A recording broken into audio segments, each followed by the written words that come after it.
And joining me now is Cliff May, President of the Foundation for the Defence of Democracies. Cliff, it's great to have you with us. This is a tricky situation for President Trump. He has to balance good economic ties with the possibility that Saudi Arabia is behind the killing of Mr. Khashoggi. How does he handle this?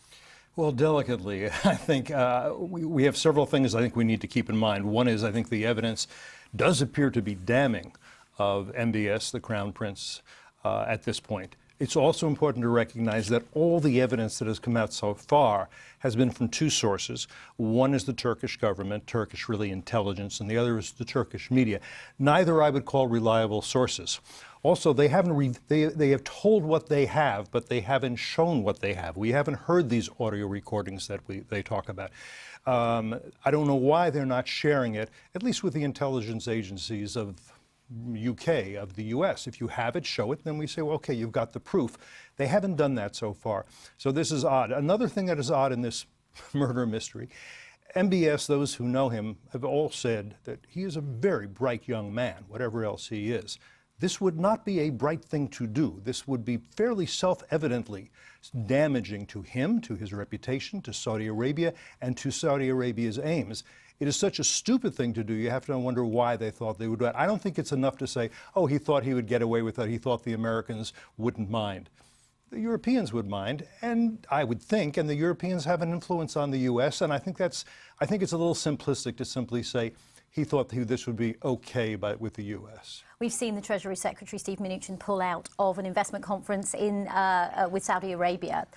What do you think the next steps might be from the U.S. administration to show that they want to be tough? Well, look, the first thing that they did, as you say, the Secretary of the Treasury is not going to Davos in the desert. Plenty of other businesses have pulled out. Some of the firms that have worked here in Washington, quite a few of them, public relations and public affairs firms, have said we can't work any longer with the Saudis. That's all bad. I think the next thing that the administration has to do is see is there absolute proof of this, and then will this have consequences for the relationship? Yes, I think it will. I think there's no question about it. It may have consequences for the Crown Prince. He is not yet king. He is still Crown Prince. There are factions within the royal family. There are factions within the country, some that oppose him a lot. We have to see how that plays out. It is not in the U.S. interest or the European interest to see instability in Saudi Arabia to the point where you have an ultra-Wahhabi government or an ISIS government or something like that. It's not just economic relations. There's also the problem of Iran, which seeks hegemony in the Middle East, and the U.S. doesn't want that. The Saudis don't want that. I don't think the Europeans should want that. The Iranians, after all, have done their share of killing of the opposition figures on European soil. Not long ago, they plotted to bomb an opposition meeting in Paris. The consequences for that were not severe, by the way, for the Iranians. So we should talk a little bit about the consistency of policy on the part of the U.S. and Europe. And also that MBS said, I am going to install a moderate form of Islam. And that was important. That is important. Tricky times, of course. Tricky times. Thanks for coming in, Cliff May. Thank you.